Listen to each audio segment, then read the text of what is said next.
Hi hello ನಮಸ್ಕಾರ. ಇದೀಗ ತಾನೇ ಬಂದಿರುವ ಮಾಹಿತಿಗಳು. ಕಾಂಗ್ರೆಸ್ ಸರ್ಕಾರದ ಮತ್ತೊಂದು ಗೃಹಲಕ್ಷ್ಮಿ ಯೋಜನೆಯ ಕಂತು ಜಮಾ ಮಾಡಿದ ಸರ್ಕಾರ ಮಹಿಳೆಯರ ಪರ ಚಿಂತಿಸುವ ಪಕ್ಷವಿದ್ರೆ ಅದು ಕಾಂಗ್ರೆಸ್ ಎಂದು ಲಕ್ಷ್ಮಿ ಹೆಬ್ಬಾಳ್ಕರ್ ಅವರ ಹೇಳಿಕೆ. ನಿಮ್ಮ ಹತ್ತಿರ ಆಧಾರ್ ಕಾರ್ಡ್ ಇದ್ದರೆ ಎಚ್ಚರ ಸ್ನೇಹಿತರೆ, ಒಂದು ಸಣ್ಣ ತಪ್ಪಿನಿಂದ ಯಾವುದೇ ಸರ್ಕಾರದ ಯೋಜನೆ ಲಾಭ ಸಿಗೋದಿಲ್ಲ. ಯಾಕೇನಾಯ್ತು ನೋಡೋಣ. ಮತ್ತೊಂದೆಡೆಯಲ್ಲಿ ಕಾಂಗ್ರೆಸ್ ಸರ್ಕಾರ ದಿವಾಳಿಯಾಗಿ ಹೋಗಿದೆ ಎಂದು ಮಾಜಿ ಮುಖ್ಯಮಂತ್ರಿ ಬಿ.ಎಸ್. ಯಡಿಯೂರಪ್ಪನವರ ವಾಗ್ದಾಳಿ. ಮುಖ್ಯಮಂತ್ರಿ ಸಿದ್ದರಾಮಯ್ಯರ ವಿರುದ್ಧವೂ ಕೂಡ ಕಿಡಿಕಾರಿದ್ದು ಗ್ಯಾರಂಟಿ ಯೋಜನೆಗಳ ವಿರುದ್ಧ ಅಸಮಾಧಾನ ಹೊರಗೆ ಹಾಕಿದ್ದಾರೆ. ಎಲ್ಲ ಮಾಹಿತಿ ಬಂದಿವೆ ಸ್ನೇಹಿತರೆ. ಇನ್ನು ಪ್ಯಾನ್ ಕಾರ್ಡ್ ನಿಯಮಗಳಲ್ಲಿ ಭಾರಿ ಬದಲಾವಣೆ ಮಾಡಿದ ಕೇಂದ್ರ ಸರ್ಕಾರ ಏಪ್ರಿಲ್ 1ರಿಂದಲೇ ಹೊಸ ರೂಲ್ಸ್ ಜಾರಿಯಾಗಿವೆ. ಹಾಗಾಗಿ ವಿಡಿಯೋನ ಸ್ವಲ್ಪ ಸ್ಕಿಪ್ ಮಾಡಬೇಡಿ. ಪ್ಯಾನ್ ಕಾರ್ಡ್ ಇದ್ದವರು, ಪ್ಯಾನ್ ಕಾರ್ಡ್ ಇಲ್ಲದವರು ಇಬ್ಬರು ಕೂಡ ವಿಡಿಯೋ ನೋಡಲೇಬೇಕು. ಯಾಕಂದ್ರೆ ಹೊಸ ನಿಯಮಗಳು ಜಾರಿಗೆ ಆಗುತ್ತಿವೆ. ಮತ್ತೊಂದೆಡೆಯಲ್ಲಿ ಮೊಬೈಲ್ ಬಳಕೆದಾರರಿಗೆ ಗುಡ್ ನ್ಯೂಸ್ ಕೊಟ್ಟ ಕೇಂದ್ರ ಸರ್ಕಾರ. ನಿಮ್ಮ ಹತ್ತಿರ ಒಂದಕ್ಕಿಂತ ಹೆಚ್ಚು ಸಿಮ್ ಕಾರ್ಡ್ ಇದ್ರೆ ಈ ಮಾಹಿತಿ ಪೂರ್ತಿಯಾಗಿ ನೋಡಿ ಸ್ನೇಹಿತರೆ. ಇನ್ನು BPL ಮತ್ತು APL ಪಡಿತರ ಚೀಟಿದಾರರಿಗೆ ಶಾಕ್ ಕೊಟ್ಟ ಸರ್ಕಾರ. ಈ ಕೆಲಸ ಮಾಡದಿದ್ರೆ ನಿಮ್ಮ ರೇಷನ್ ಕಾರ್ಡ್ ರದ್ದಾಗಿ ಎಲ್ಲ ಯೋಜನೆಗಳು ಬಂದ್ ಆಗಲಿವೆ. ಹಾಗಾಗಿ ವಿಡಿಯೋನ ಪೂರ್ತಿಯಾಗಿ ನೋಡಿ. ವಿಡಿಯೋ ಶುರು ಮಾಡೋಕ್ಕಿಂತ ಮೊದಲು ನೀವು ನಮ್ಮ ಚಾನಲ್ಗೆ ಮೊದಲು ಬಾರಿ ಭೇಟಿ ಕೊಡ್ತಿದ್ರೆ ದಯವಿಟ್ಟು ಸುದ್ದಿ 9 ಯೂಟ್ಯೂಬ್ ಚಾನಲ್ಗೆ ಸಬ್ಸ್ಕ್ರೈಬ್ ಆಗಿ ಪಕ್ಕದಲ್ಲಿ ಕಾಣಿಸೋ ಗಂಟೆ ಕೂಡ ಒತ್ತಿ. ಇದರಿಂದ ರಾಜ್ಯದ ಮಾಹಿತಿಗಳು ನಿಮಗೆ ಸಿಗುತ್ತವೆ. ವಿಡಿಯೋಗೆ ಲೈಕ್ ಮಾಡಿ ಮತ್ತು ವಿಡಿಯೋ ಪೂರ್ತಿಯಾಗಿ ನೋಡಿ. ಬನ್ನಿ ಸ್ನೇಹಿತರೆ, ಎಲ್ಲ ಮಾಹಿತಿಗಳನ್ನ ಡೀಟೇಲ್ ಆಗಿ ನೋಡೋಣ. ನೀವು ಕೂಡ ಗೃಹಲಕ್ಷ್ಮಿ ಯೋಜನೆ ಫಲಾನುಭವಿಗಳಾಗಿದ್ರೆ ಒಂದು ಬಾರಿ ನಿಮ್ಮ ಬ್ಯಾಂಕ್ ಖಾತೆ ಚೆಕ್ ಮಾಡಿಕೊಳ್ಳಿ. ಯಾಕಂದ್ರೆ ಜನವರಿ ತಿಂಗಳಿನಿಂದ ಸತತವಾಗಿ ಸರ್ಕಾರ ಬಾಕಿ ಕಂತನ್ನ ಬಹಳ ವೇಗದಿಂದ ಜಮೆ ಮಾಡ್ತಾ ಇದೆ. ಹೌದು ಸ್ನೇಹಿತರೆ, ಜನವರಿಯಲ್ಲಿ 24ನೇ ಕಂತು, ಫೆಬ್ರವರಿಯಲ್ಲಿ 25, 26ನೇ ಕಂತು, ಮಾರ್ಚ್ ತಿಂಗಳಲ್ಲಿ 27, 28 ಮತ್ತು 29ನೇ ಕಂತು ಕೂಡ ಹಾಕಲಾಗಿದೆ. ಹೌದು, ಸಾಕಷ್ಟು ಫಲಾನುಭವಿಗಳಿಗೆ 28ನೇ ಕಂತಿನವರೆಗೆ ಜಮೆ ಆಗಿದ್ದು, ಇತ್ತ ಚಿತ್ರದುರ್ಗ ಜಿಲ್ಲೆ ಫಲಾನುಭವಿಗಳಿಗೆ 29ನೇ ಕಂತಿನ ಹಣ ಜಮಾ ಆಗಿರುವುದು ದೃಢಪಟ್ಟಿದೆ. ನಿಮ್ಮ ಬ್ಯಾಂಕ್ ಖಾತೆಗೂ ಈ ಎಲ್ಲ ಕಂತುಗಳು ಜಮವಾಗಿದೆಯಾ? ದಯವಿಟ್ಟು ಕಮೆಂಟ್ ಮಾಡಿ ತಿಳಿಸಿ. ಇನ್ನು ಇದೇ ಮಧ್ಯೆ ಸಚಿವ ಲಕ್ಷ್ಮಿ ಹೆಬ್ಬಾಳ್ಕರ್ ಅವರು ಕೂಡ ಮಾತನಾಡಿದ್ದು, ಮಹಿಳೆಯರ ಪರ ಚಿಂತಿಸುವ ಪಕ್ಷವಿದ್ರೆ ಅದು ಕಾಂಗ್ರೆಸ್ ಎಂದು ದಾವಣಗೆರೆಯಲ್ಲಿ ಮಾಧ್ಯಮಗಳ ಮುಂದೆ ಹೇಳಿಕೆ ಕೊಟ್ಟಿದ್ದಾರೆ. ಹೌದು, ಸುದ್ದಿಗಾರರ ಜೊತೆಗೆ ಮಾತನಾಡಿರುವಂತಹ ಇವರು ಕರ್ನಾಟಕದಲ್ಲಿ ಆಗಲಿ ಕೇಂದ್ರದಲ್ಲಾಗಲಿ ಕಾಂಗ್ರೆಸ್ ಪಕ್ಷ ಅಧಿಕಾರಕ್ಕೆ ಬಂದಾಗಲೆಲ್ಲ ಮಹಿಳೆಯರ ಕೇಂದ್ರೀಕೃತ ಯೋಜನೆಗಳನ್ನು ಜಾರಿಗೆ ತಂದಿದೆ. ಮಹಿಳೆಯರಿಗೆ ಸ್ವಾಭಿಮಾನದಿಂದ ಬದುಕಲು ಅವಕಾಶ ಮಾಡಿಕೊಟ್ಟ ಪಕ್ಷವಿದ್ರೆ ಅದು ಕಾಂಗ್ರೆಸ್ ಎಂದು ಮಹಿಳಾ ಮತ್ತು ಮಕ್ಕಳ ಅಭಿವೃದ್ಧಿ ಇಲಾಖೆ ಸಚಿವೆಯಾದ ಲಕ್ಷ್ಮಿ ಹೆಬ್ಬಾಳ್ಕರ್ ಅವರು ಹೇಳಿಕೆ ಕೊಟ್ಟಿದ್ದಾರೆ. ಹೌದು ಸ್ನೇಹಿತರೆ, ದಾವಣಗೆರೆ ದಕ್ಷಿಣ ವಿಧಾನಸಭಾ ಕ್ಷೇತ್ರದ ಉಪಚುನಾವಣೆ ಹಿನ್ನೆಲೆಯಲ್ಲಿ ದಾವಣಗೆರೆ ಮಹಾನಗರ ಪಾಲಿಕೆ ವ್ಯಾಪ್ತಿಯ ವಾರ್ಡ್ ನಂಬರ್ 11ರ ಹಳೆ ಬೇತೂರು ರಸ್ತೆಗೆ ಭೇಟಿ ಕೊಟ್ಟು ಮಾತನಾಡಿದಂಥ ಲಕ್ಷ್ಮಿ ಹೆಬ್ಬಾಳ್ಕರ್ ಅವರು ಮಹಿಳೆಯರು ಸ್ವಾಭಿಮಾನದಿಂದ ಬದುಕುವ ಸಲುವಾಗಿ ಗೃಹಲಕ್ಷ್ಮಿ ಮತ್ತು ಉಚಿತ ಬಸ್ ಆಗಿರುವ ಶಕ್ತಿ ಯೋಜನೆ ರಾಜ್ಯ ಸರ್ಕಾರ ಜಾರಿಗೆ ತಂದಿದೆ. ಕಾಂಗ್ರೆಸ್ ಸರ್ಕಾರ ಅಧಿಕಾರಕ್ಕೆ ಬಂದಾಗಲಿಂದ ಒಟ್ಟು 28 ಕಂತು ಹಾಕುವ ಮೂಲಕ ಸುಮಾರು 54,000 ರೂಪಾಯಿ ಫಲಾನುಭವಿಗಳ ಖಾತೆಗೆ ಜಮೆ ಮಾಡಲಾಗಿದೆ. ಇದರಲ್ಲಿ ಯಾವುದೇ ರಾಜಕೀಯ ಮಾಡದೆ ಯೋಜನೆಗಳನ್ನು ಪ್ರತಿಯೊಬ್ಬರಿಗೆ ಜಾರಿಗೆ ತರಲಾಗಿದೆ. ಎಲ್ಲರೂ ಕೂಡ ಈ ಒಂದು ಯೋಜನೆಗಳನ್ನು ಸದುಪಯೋಗ ಪಡಿಸಿಕೊಳ್ಳಬೇಕು ಎಂದು ಲಕ್ಷ್ಮಿ ಹೆಬ್ಬಾಳ್ಕರ್ ಅವರು ಮನವಿಯನ್ನ ಮಾಡಿದ್ದಾರೆ. ನಿಮ್ಮ ಬ್ಯಾಂಕ್ ಖಾತೆಗೂ 2,000 ರೂಪಾಯಿ ಜಮೆ ಆಗ್ತಾ ಇದೆಯಾ? ದಯವಿಟ್ಟು ಕಮೆಂಟ್ ಮಾಡಿ ತಿಳಿಸಿ. ಬನ್ನಿದೀಗ ಮತ್ತೊಂದು ಮಾಹಿತಿಗೆ ಹೋಗೋಣ ಸ್ನೇಹಿತರೆ.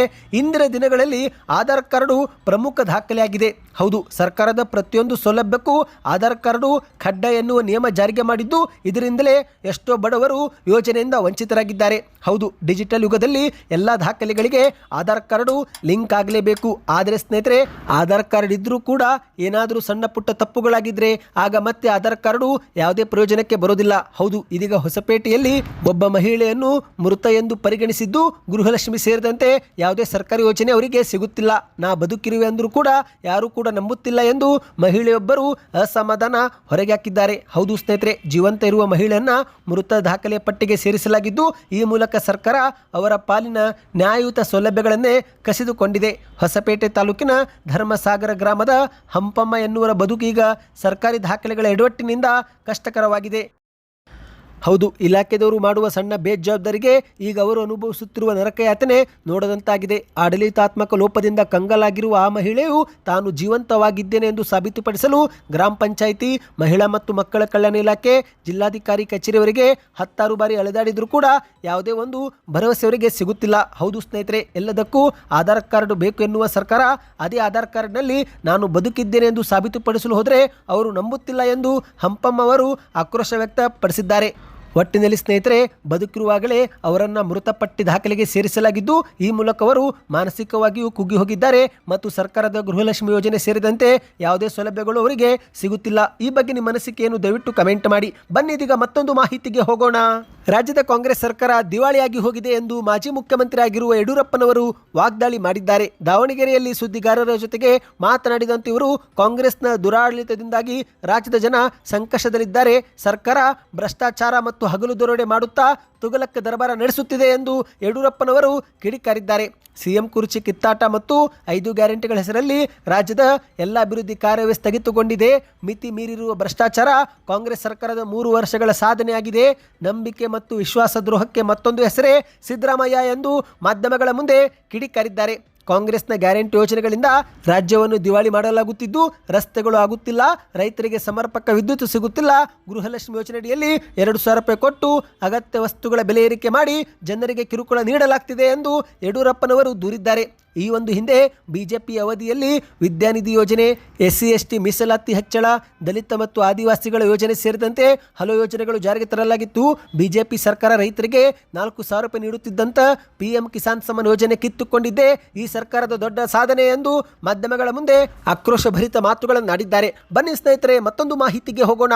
ಏಪ್ರಿಲ್ 1ರಿಂದಲೇ ಪ್ಯಾನ್ ಕಾರ್ಡ್ ಸಂಬಂಧಿಸಿದಂತೆ ಹೊಸ ನಿಯಮಗಳು ಜಾರಿಗೆ ಆಗುತ್ತಿವೆ. ಹೌದು ಸ್ನೇಹಿತರೆ, ಇದೊಂದು ಶಾಕಿಂಗ್ ಮಾಹಿತಿ.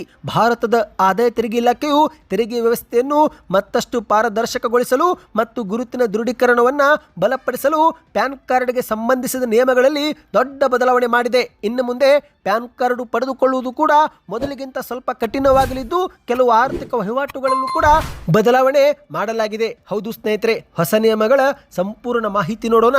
ಹಾಗಾಗಿ ವಿಡಿಯೋಗೆ ದಯವಿಟ್ಟು ಲೈಕ್ ಮಾಡಿ. ಮೊದಲನೇದಾಗಿ ಸ್ನೇಹಿತರೆ, ಇನ್ನು ಮುಂದೆ ಆಧಾರ್ ಕಾರ್ಡ್ ಒಂದೇ ಸಾಲೋದಿಲ್ಲ, ಹೆಚ್ಚುವರಿ ದಾಖಲೆ ಕಡ್ಡಾಯ. ಅಂದರೆ ಮೊದಲು ಪ್ಯಾನ್ ಕಾರ್ಡ್ ಪಡೆದುಕೊಳ್ಳಲು ಆಧಾರ್ ಕಾರ್ಡ್ ಒಂದಿದ್ದರೆ ಸಾಕಾಗಿತ್ತು. ಆದರೆ ಇಂದಿನಿಂದ ಹೊಸ ಕಾರ್ಡ್ಗೆ ಅರ್ಜಿ ಹಾಕುವರು ಹುಟ್ಟಿದ ದಿನಾಂಕದ ಪುರಾವೆಗೋಸ್ಕರ ಹೆಚ್ಚುವರಿ ದಾಖಲೆಗಳನ್ನು ನೀಡಲೇಬೇಕು. ಹೌದು, ಜನನ ಪ್ರಮಾಣ ಪತ್ರ, ಮತದಾರರ ಗುರುತಿನ ಚೀಟಿ, SSLC ಅಂಕಪಟ್ಟಿ, ಪಾಸ್ಪೋರ್ಟ್ ಅಥವಾ ಡ್ರೈವಿಂಗ್ ಲೈಸೆನ್ಸನ್ನು ಹೆಚ್ಚುವರಿಯಾಗಿ ನೀವು ಸಲ್ಲಿಕೆ ಮಾಡಿದರೆ ಆಗ ಮಾತ್ರ ನಿಮ್ಮ ಹೆಸರಲ್ಲಿ ಪ್ಯಾನ್ ಕಾರ್ಡು ರೆಡಿಯಾಗುತ್ತೆ. ಇನ್ನು ಎರಡನೇದಾಗಿ ಸ್ನೇಹಿತರೆ, ಪ್ಯಾನ್ ಕಾರ್ಡ್ನಲ್ಲಿರುವ ಹೆಸರು ಮತ್ತು ನಿಮ್ಮ ಆಧಾರ್ ಕಾರ್ಡ್ನಲ್ಲಿರುವ ಹೆಸರು ನಿಖರವಾಗಿ ಹೊಂದಾಣಿಕೆ ಆಗಬೇಕು. ಯಾವುದೇ ವ್ಯತ್ಯಾಸವಿದ್ದರೆ ಆಗ ನಿಮ್ಮ ಅರ್ಜಿ ಮತ್ತೊಮ್ಮೆ ತಿರಸ್ಕೃತಗೊಳ್ಳುವ ಸಾಧ್ಯತೆ ಇರುತ್ತೆ. ಇನ್ನು ಮುಖ್ಯವಾಗಿ ಸ್ನೇಹಿತರೆ, ಆರ್ಥಿಕ ವಹಿವಾಟುಗಳ ಮಿತಿಯಲ್ಲಿ ಸರ್ಕಾರ ಬದಲಾವಣೆ ಮಾಡಿದೆ. ಈ ಒಂದು ಹಿಂದೆ ಬ್ಯಾಂಕ್ನಲ್ಲಿ ಹಣವನ್ನು ಜಮಾ ಮಾಡಲು ಹೋದರೆ ಅಥವಾ ಹಿಂಪಡೆಯಲು ಹೋದರೆ ದಿನಕ್ಕೆ 50,000 ಮೇಲ್ಪಟ್ಟಿದ್ರೆ ಪ್ಯಾನ್ ಕಾರ್ಡು ಕಡ್ಡಾಯವಾಗಿತ್ತು. ಆದರೆ ಅದನ್ನು ಈಗ ಬದಲಾಯಿಸಿ ಸರ್ಕಾರ ಹೊಸ ನಿಯಮ ಜಾರಿಗೆ ತಂದಿದೆ. ಅದೇನೆಂದರೆ, ವರ್ಷಕ್ಕೆ ಒಟ್ಟು 10 ಲಕ್ಷ ಮೇಲ್ಪಟ್ಟರೆ ಮಾತ್ರ ಹೊಸ ನಿಯಮದಂತೆ ಪ್ಯಾನ್ ಕಾರ್ಡು ಕಡ್ಡಾಯ. ಯಾಕಂದರೆ ದಿನನಿತ್ಯ ಸಾಕಷ್ಟು ಜನರು 50,000 ಹಣ ಸಾಮಾನ್ಯವಾಗಿ ಡೆಪಾಸಿಟ್ ಮತ್ತು ವಿಡ್ರಾ ಮಾಡುತ್ತಿದ್ದು, ಹಾಗಾಗಿ ಬ್ಯಾಂಕಿನವರಿಗೆ ಮತ್ತು ಜನರಿಗೆ ಹೆಚ್ಚು ಕೆಲಸವಾಗಬಾರದು ಎಂಬ ಕಾರಣಕ್ಕೆ ಸರ್ಕಾರ ಈ ಒಂದು ನಿಯಮವನ್ನು ವರ್ಷಕ್ಕೆ ಪರಿಗಣಿಸಿದೆ. ಅಂದರೆ ಒಂದು ವರ್ಷದಲ್ಲಿ ಒಟ್ಟು 10 ಲಕ್ಷ ಮೇಲ್ಪಟ್ಟರೆ ಮಾತ್ರ ನೀವು ಇನ್ನು ಮುಂದೆ ಪ್ಯಾನ್ ಕಾರ್ಡು ಕೊಡಬೇಕು. ಇನ್ನು ಎರಡನೇದಾಗಿ ಸ್ನೇಹಿತರೆ, ವಾಹನ ಖರೀದಿ ವೇಳೆ ನಿಯಮ ಬದಲಾವಣೆ ಮಾಡಲಾಗಿದೆ. ಹೌದು, ಈ ಒಂದು ಹಿಂದೆ ಬಹುತೇಕ ಎಲ್ಲ ವಾಹನಗಳಿಗೆ ಪ್ಯಾನ್ ಕಾರ್ಡು ಕಡ್ಡಾಯವಾಗಿತ್ತು. ಆದರೆ ಹೊಸ ನಿಯಮದಂತೆ 5 ಲಕ್ಷಕ್ಕಿಂತ ಹೆಚ್ಚಿನ ಬೆಲೆ ವಾಹನಗಳಿಗೆ ಮಾತ್ರ ಇನ್ನು ಮುಂದೆ ಪ್ಯಾನ್ ಕಾರ್ಡು ಕಡ್ಡಾಯ ಮಾಡಿದ್ದಾರೆ. ಇನ್ನು ಆಸ್ತಿ ಖರೀದಿ ಅಥವಾ ಮಾರಾಟಕ್ಕೂ ಹೊಸ ನಿಯಮ. ಈ ಒಂದು ಹಿಂದೆ 10 ಲಕ್ಷ ಮೇಲ್ಪಟ್ಟ ಆಸ್ತಿ ಖರೀದಿ ಅಥವಾ ಮಾರಾಟ ಮಾಡಿದರೆ ಪ್ಯಾನ್ ಕಾರ್ಡ್ ಕಡ್ಡಾಯವಿತ್ತು. ಈಗ ಅದನ್ನು 20 ಲಕ್ಷಕ್ಕೆ ಏರಿಸಲಾಗಿದೆ. ಮತ್ತು ಮುಖ್ಯವಾಗಿ ಸ್ನೇಹಿತರೆ, ಹೋಟೆಲ್, ಪಾರ್ಟಿ, ಇವೆಂಟ್ ಬಿಲ್ ಏನಾದರೂ ಮೊದಲು 50,000 ಮೇಲ್ಪಟ್ಟಿದ್ರೆ ಪ್ಯಾನ್ ಕಾರ್ಡ್ ಕಡ್ಡಾಯವಾಗಿತ್ತು. ಈಗ ಆ ಒಂದು ಮಿತಿಯನ್ನು 1 ಲಕ್ಷಕ್ಕೆ ಏರಿಸಲಾಗಿದೆ. ಒಟ್ಟಿನಲ್ಲಿ ಸ್ನೇಹಿತರೆ, ಸರ್ಕಾರ ಏಪ್ರಿಲ್ 1, 2026ರಿಂದ ಹಲವು ಹೊಸ ನಿಯಮಗಳನ್ನು ಜಾರಿಗೆ ಮಾಡಿದೆ. ಸ್ನೇಹಿತರೆ, ಬನ್ನಿ ಈಗ ಮತ್ತೊಂದು ಮಾಹಿತಿಗೆ ಹೋಗೋಣ. ಎಲ್ಲ ಮೊಬೈಲ್ ಬಳಕೆದಾರರಿಗೆ ಕೇಂದ್ರ ಸರ್ಕಾರ ಗುಡ್ ನ್ಯೂಸ್ ಕೊಡಲು ಮುಂದಾಗಿದೆ. ನಿಮ್ಮ ಹತ್ತಿರವೂ ಕೂಡ ಒಂದಕ್ಕಿಂತ ಹೆಚ್ಚು ಸಿಮ್ ಕಾರ್ಡ್ ಇದ್ದರೆ ಯಾವ ಕಂಪನಿಯ ಕಾರ್ಡ್ ಇದೆ ಕಮೆಂಟ್ ಮಾಡಿ. ಇದೀಗ ದೇಶದ ಕೋಟ್ಯಾಂತರ ಮೊಬೈಲ್ ಗ್ರಾಹಕರಿಗೆ ಕೇಂದ್ರ ಸರ್ಕಾರ ಸಿಹಿ ಸುದ್ದಿ ಕೊಡಲು ಸಜ್ಜಾಗಿದೆ. ಹೌದು, ಪ್ರಸ್ತುತ ಟೆಲಿಕಾಂ ಕಂಪನಿಗಳು ನೀಡುತ್ತಿರುವ 28 ದಿನ ವ್ಯಾಲಿಡಿಟಿ ಬದಲಿಗೆ ಪೂರ್ಣ 30 ದಿನ ಅಥವಾ 31 ದಿನದ ರೀಚಾರ್ಜ್ ಪ್ಲಾನನ್ನು ಕಡ್ಡಾಯಗೊಳಿಸುವಂತೆ ಕೇಂದ್ರ ಸರ್ಕಾರ ಎಲ್ಲ ಟೆಲಿಕಾಂ ಕಂಪನಿಗಳಿಗೆ ಸೂಚನೆ ಕೊಟ್ಟಿದೆ. ಹೌದು, ಸಾಮಾನ್ಯವಾಗಿ ಏರ್ಟೆಲ್, ಜಿಯೋ ಮತ್ತು ವೊಡಾಫೋನ್ನಂತಹ ಕಂಪನಿಗಳು ತಮ್ಮ ಮಾಸಿಕ ಪ್ಲಾನ್ಗಳನ್ನು 28 ದಿನ ಅವಧಿಗೆ ನೀಡುತ್ತವೆ. ಇದರಿಂದ ಗ್ರಾಹಕರು ವರ್ಷಕ್ಕೆ 12 ಬಾರಿ ಬದಲಿಗೆ 13 ಬಾರಿ ರೀಚಾರ್ಜ್ ಮಾಡಿಕೊಳ್ಳುವ ಅನಿವಾರ್ಯತೆ ಎದುರಾಗಿದ್ದು, ಹಾಗಾಗಿ ಗ್ರಾಹಕರ ದೂರುಗಳನ್ನು ಪರಿಗಣಿಸಿರುವ ಸರ್ಕಾರ ಈಗ ಪೂರ್ಣ ತಿಂಗಳ ವ್ಯಾಲಿಡಿಟಿ ನೀಡುವ ಬಗ್ಗೆ ಗಂಭೀರವಾಗಿ ಚಿಂತನೆ ಮಾಡ್ತಾ ಇದೆ. ಹೌದು ಸ್ನೇಹಿತರೆ, ಪ್ರತಿ ತಿಂಗಳಲ್ಲಿ ಇವರು ರೀಚಾರ್ಜ್ ಕಂಪನಿಯವರು 28 ದಿನದ ಅವಕಾಶ ಕೊಡ್ತಾರೆ.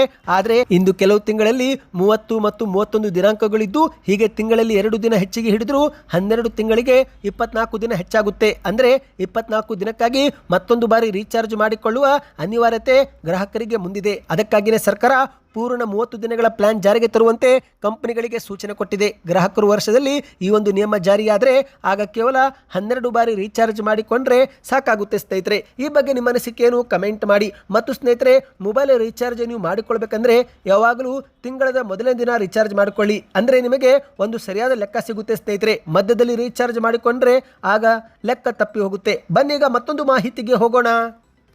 ಇದೀಗ ಕೇಂದ್ರದ ಸರ್ಕಾರ ಪಡಿತರ ಚೀಟಿದಾರರಿಗೆ ಹೊಸ ನಿಯಮಗಳನ್ನು ಜಾರಿಗೆ ತರ್ತಾ ಇದೆ. ಹೌದು, ಬಡವರ ಹಸಿವು ನೀಗಿಸಲು ಸರ್ಕಾರ ನೀಡುತ್ತಿರುವ ಉಚಿತ ಆಹಾರ ಧಾನ್ಯ ವ್ಯವಸ್ಥೆಯಲ್ಲಿ ಭಾರಿ ಬದಲಾವಣೆ ಮಾಡಲಾಗುತ್ತಿದ್ದು, ಅನರ್ಹರನ್ನು ಮತ್ತು ನಕಲಿ ಫಲಾನುಭವಿಗಳಿಗೆ ಬಿಸಿ ಮುಟ್ಟಿಸಲು ಸರ್ಕಾರ ಇದೀಗ ಹೊಸ ಮಾರ್ಗಸೂಚಿ ಬಿಡುಗಡೆ ಮಾಡಿದೆ. ಹೌದು, ನಿಜವಾದ ಬಡವರಿಗೆ ನ್ಯಾಯ ಒದಗಿಸಲು ಕೇಂದ್ರ ಸರ್ಕಾರ ಕಟ್ಟುನಿಟ್ಟಿನ ಕ್ರಮವನ್ನು ಜಾರಿಗೆ ತಂದಿದೆ ಸ್ನೇಹಿತರೆ. ಈ ಕೆಲಸ ನೀವು ಮಾಡಿಕೊಳ್ಳಲಿಲ್ಲವೆಂದರೆ ಆಗ ನಿಮ್ಮ BPL ಕಾರ್ಡ್ ಕೂಡ ರದ್ದಾಗುವ ಸಾಧ್ಯತೆ ಇದೆ. ಹೌದು, ಹೊಸ ನಿಯಮದ ಪ್ರಕಾರ ಪಡಿತರ ಚೀಟಿಯಲ್ಲಿ ಹೆಸರಿರುವ ಪ್ರತಿಯೊಬ್ಬ ಸದಸ್ಯರು ಕಡ್ಡಾಯವಾಗಿ ಈ KYC ಪ್ರಕ್ರಿಯೆ ಪೂರ್ಣಗೊಳಿಸಲೇಬೇಕು. ಹೌದು ಸ್ನೇಹಿತರೆ, ಕೇವಲ ಕುಟುಂಬದ ಮುಖ್ಯಸ್ಥರು ಮಾತ್ರವಲ್ಲದೆ ಪಡಿತರ ಕಾರ್ಡ್ನಲ್ಲಿರುವ ಪ್ರತಿಯೊಬ್ಬರು ಕೂಡ ತಮ್ಮ ಬೆರಳಚ್ಚು ನೀಡುವ ಮೂಲಕ ಈ KYC ಪ್ರಕ್ರಿಯೆ ಪೂರ್ತಿ ಮಾಡಿಕೊಳ್ಳಲೇಬೇಕು ಎಂದು ಕೇಂದ್ರ ಸರ್ಕಾರ ಹೇಳಿಕೆ ಕೊಟ್ಟಿದೆ. ಮತ್ತು ಇಲ್ಲಿ ಮುಖ್ಯವಾಗಿ ಸ್ನೇಹಿತರೆ, ಕಳೆದ 3 ತಿಂಗಳಿನಿಂದ ನೀವೇನಾದರೂ ಆಹಾರಧನ ಪಡೆದುಕೊಂಡಿಲ್ಲವೆಂದರೆ ಆಗ ನಿಮಗೆ BPL ಕಾರ್ಡ್ನ ಅವಶ್ಯಕತೆ ಇಲ್ಲ ಎಂದು ಪರಿಗಣಿಸಿ ಸರ್ಕಾರ ಕಾರ್ಡನ್ನು ರದ್ದು ಮಾಡಲಿದೆ. ಮತ್ತು ಮುಖ್ಯವಾಗಿ ಕುಟುಂಬದಲ್ಲಿ ಯಾರಾದರೂ ಸದಸ್ಯರು ಒಬ್ಬರು ಆದಾಯ ತೆರಿಗೆ ಪಾವತಿ ಮಾಡುತ್ತಿದ್ದರೆ ಆಗ ಇಡೀ ಕುಟುಂಬದ BPL ಕಾರ್ಡು ರದ್ದಾಗಿ ಅವರನ್ನು APL ಕಾರ್ಡ್ ಆಗಿ ಪರಿವರ್ತನೆ ಮಾಡಲಾಗುತ್ತೆ. ಮತ್ತು ಸ್ನೇಹಿತರೆ, ಸ್ವಂತ ಬಳಕೆಗೆ 4 ಚಕ್ರದ ಕಾರು ಅಥವಾ ಇತರೆ ಐಷಾರಾಮಿ ವಾಹನ ಹೊಂದಿದ್ರೆ ಆ ಸಮಯದಲ್ಲೂ ಕೂಡ ರೇಷನ್ ಕಟ್ ಆಗಲಿದ್ದು, ಕೃಷಿ ಬಳಕೆ